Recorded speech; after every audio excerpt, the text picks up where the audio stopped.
There are places that seem to have been swallowed by the earth. Places where human traces have vanished, as if they never existed. Empty streets, signs pointing to nowhere, and the unsettling whisper of the wind that seems to tell a story no one dares to hear.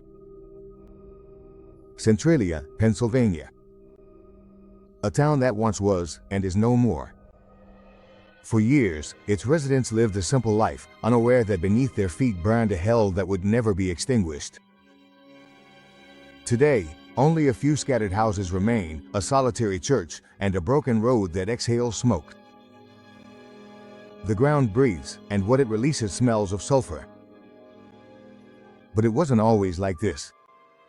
In the mid-19th century, Centralia was a promising town.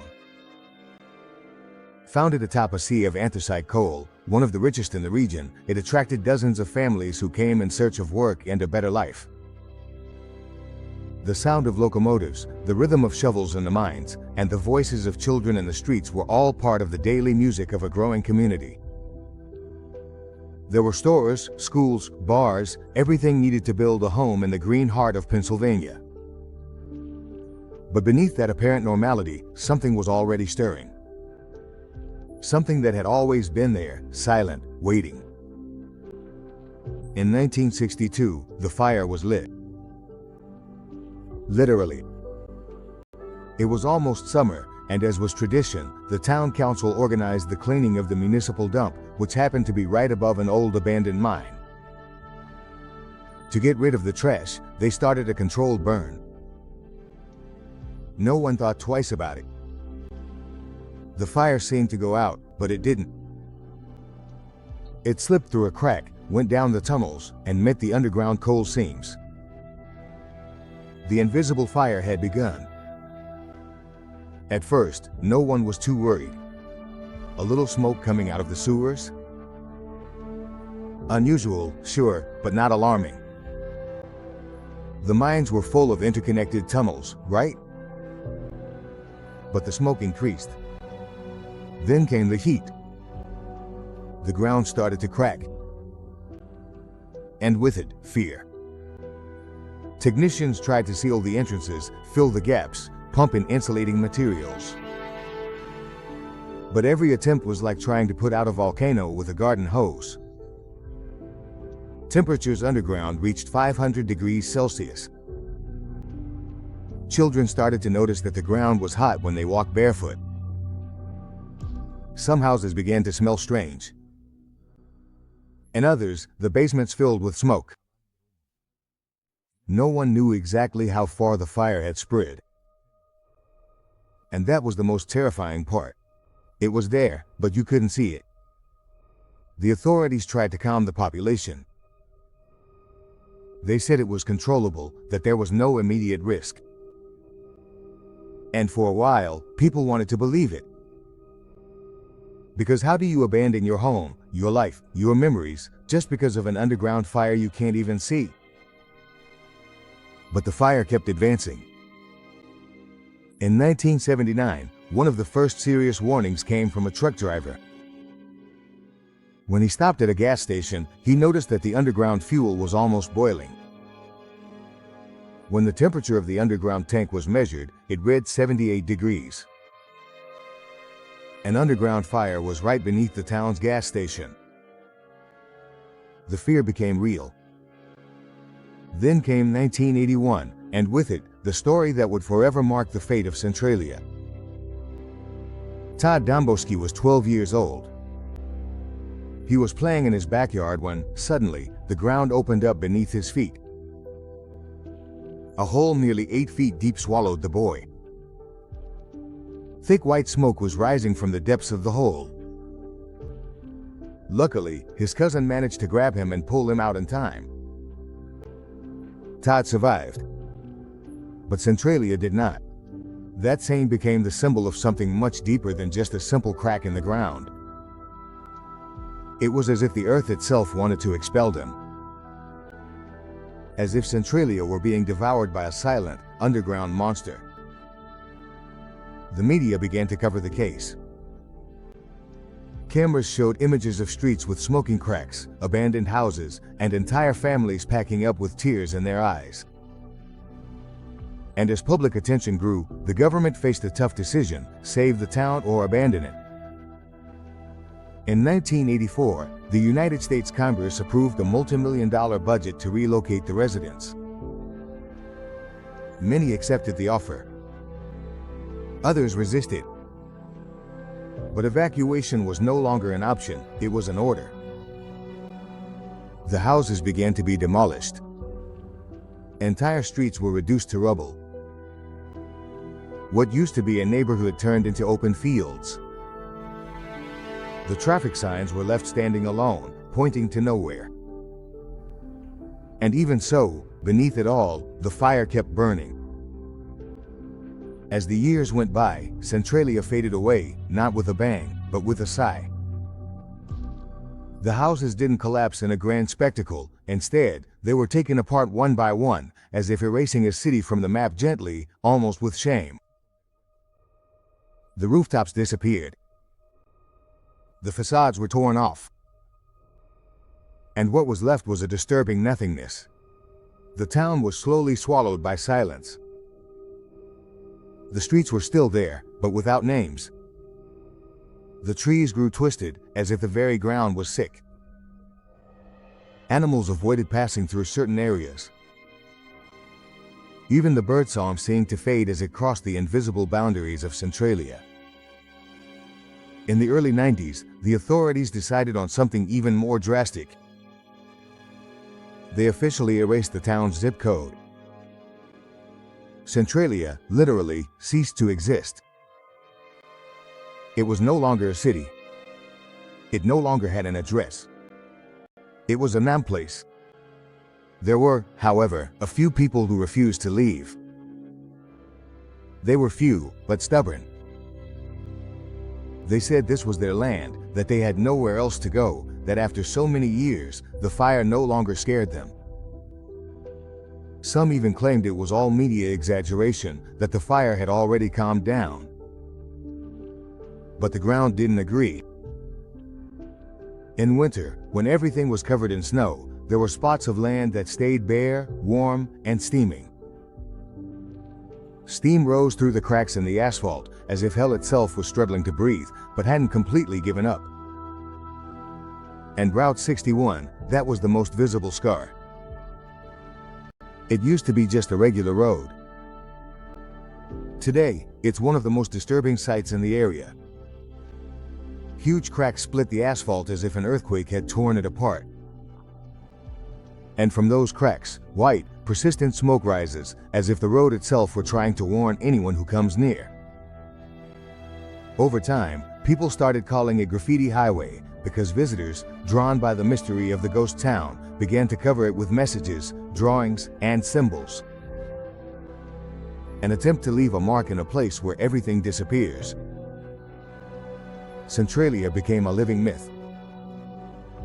A city that doesn't exist, but still remains on the map of the strange. The story attracted the curious, urban explorers, and lovers of the paranormal. Some swore they could hear whispers among the trees. Others claimed to have seen figures in the smoke. And there were always those who insisted they felt a pressure in their chest, as if something invisible was stopping them from moving forward. Suggestion? Or something more? The mystery of Centralia grew to the point of inspiring movies and video games. The most famous, Silent Hill. Its creators admitted that the town's atmosphere, the smoke, the silence, the deserted streets, was one of the main influences in creating that oppressive and supernatural vibe. And it's no wonder. Few places in the world can provoke such a strange feeling. You're in a town, but there's no town. You walk down a street, but there are no houses. You feel like something is watching, but there's no one there. And yet, the fire is still there, burning beneath your feet. The most recent estimates suggest that the fire could last another 200 or even 250 years. Because the cold beneath Centralia is vast, deep, and interconnected. no one can predict exactly when it will end. Maybe it never will.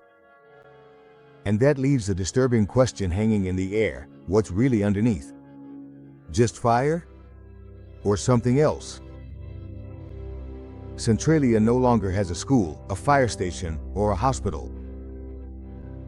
But there are still a few residents who never left. People who signed agreements with the government to live there until their death, giving up the right to sell, to claim, to complain. People who live among the ruins of what was once a vibrant community. They live on nameless streets, surrounded by silence, with smoke rising from the ground as a constant reminder that they live above an endless disaster. Some say those people didn't just stay out of pride. They say they stayed because they no longer belong anywhere else. That Centralia didn't let them escape. That the fire didn't just burn the ground, it burned their roots, their identity. And that raises an even deeper question: what makes a place our home? The people? The buildings? Or simply the habit of being there, even as the world around us falls apart? Centralia wasn't destroyed by a war, or by an earthquake, or by a hurricane.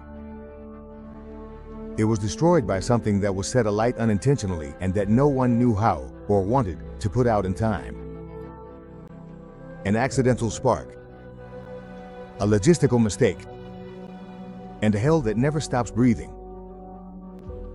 But the strangest thing about Centralia isn't its fire. The strangest thing is that it's still alive. On the map, the town still exists. Although it has no school, no town hall, no post office. Even though its population can live in these conditions. Although most of the houses have been devoured by weeds or by government machinery. And yet, Centralia breathes. Not as a city, but as a memory. An echo. A constant whisper that reminds us how fragile everything can be. What was once an insignificant mistake is now a sleeping monster underground. And it's still there. The fire in Centralia didn't just destroy a town.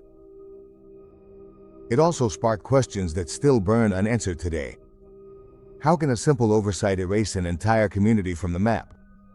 And why are there disasters we prefer to ignore until it's too late? Centralia became a mirror. It reflects not just a human error, but our inability to look down, to see what hides beneath the surface. For years, the underground fire was treated as a minor nuisance, an engineering problem.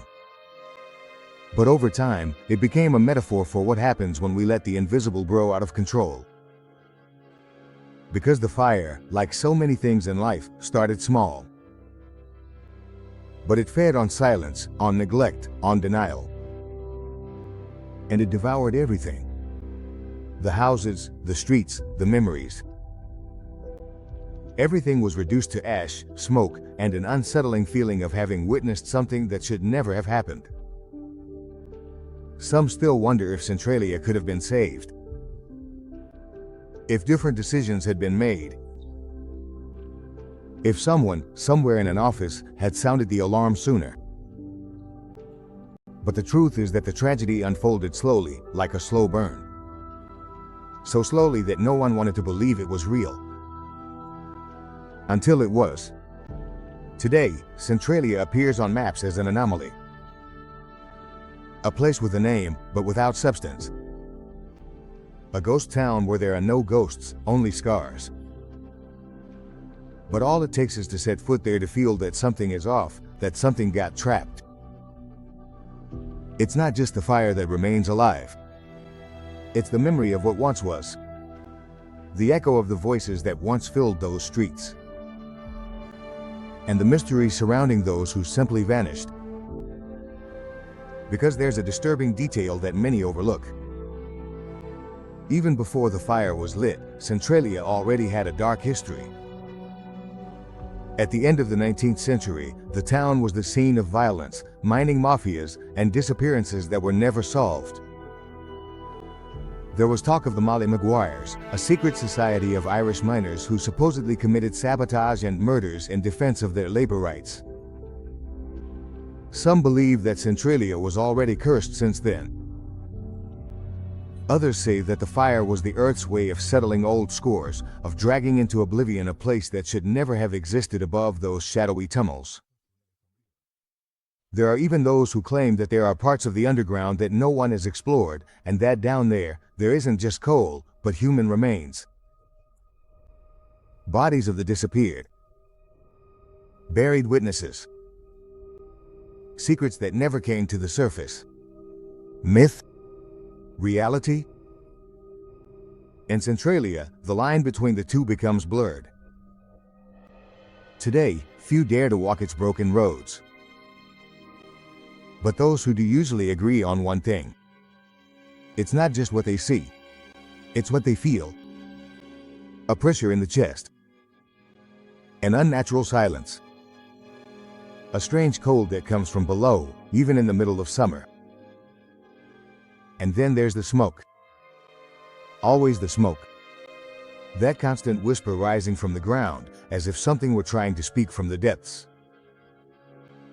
As if Centralia weren't completely asleep, but trapped in some kind of limbo. A place suspended between what it once was and what it will never be again. But maybe the most disturbing thing isn't the fire, or the ruins, or the few survivors who still hold on. Maybe the most disturbing thing is how easily something like this could happen again. There are other towns in the world built over invisible dangers, abandoned mines, gas tunnels, contaminated landfills. And Centralia's case should serve as a warning. Not everything that's buried stays inert. Sometimes, what's buried wakes up. And when it does, it drags everything it finds along with it. Centralia wasn't destroyed by an explosion or by a war. It was destroyed by blindness, by looking the other way while the ground began to rumble. And what was left, what still remains, is a monument to forgetting. But it's also a wake-up call, because maybe somewhere else in the world, another invisible fire has already started to burn. And when we want to do something about it, it might already be too late. Centralia is still there, among twisted trees and rusted signs, among smoke and silence, between memory and mystery. And even though it seems impossible, there are still people who live there. In lonely houses, with mailboxes that no longer get letters, and with a sky that always seems cloudy, even when it doesn't rain. They live, perhaps, not because they want to, but because they can't do anything else. Because Centralia is already a part of them. Because leaving the place would be like leaving their own story behind. And maybe they're right. Because sometimes, even the fiercest fire can't burn away memory. Do you like these stories? Then give us a like, subscribe, and turn on the notification bell. You help us a lot to keep bringing you amazing stories and to grow this community.